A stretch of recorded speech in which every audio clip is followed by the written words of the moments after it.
month ago, I visited the Arizona-Mexico border with Governor Ducey from Arizona, and we saw the crisis on the border, the wall not being finished, the cameras and lights set up but not being electrified, the roads not finished, because the Biden administration decided not to go forward. I'm positive, as Joe Biden acknowledged, there's a crisis. There's clearly a crisis. Unfortunately, he's done nothing in 30 days to get anything fixed. I talked to sheriffs who are seeing more fentanyl come across the border and getting into communities around the country. We had 170,000 plus people apprehended, and we don't know how many people weren't apprehended last month, March. So it's time for Joe Biden to stop working for the left-wing puppeteers.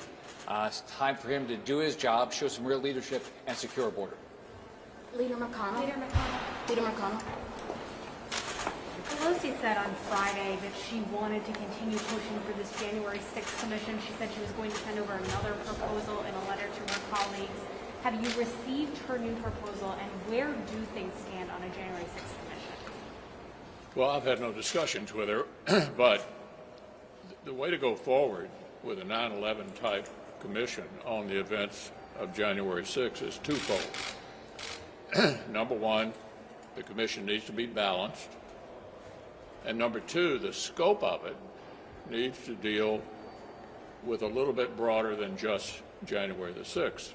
We've also had a number of violent disturbances around the country last year, and I think we ought to look at this in a broader scope and with a totally balanced 9/11 style commission.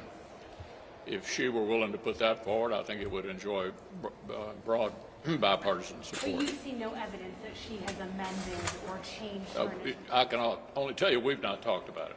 Leader McConnell, Yeah. I'm wondering if you could speak to the gravity of the moment we're in as the nation is on edge waiting for a verdict on the Derek Chauvin trial.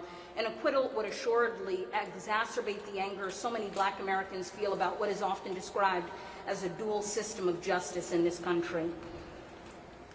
Well, look, one of the hallmarks of our system is people are entitled to a fair trial. Sometimes a fair trial is difficult to conduct under these kinds of circumstances, but it is certainly not helpful for a member of Congress and even the President of the United States to appear to be weighing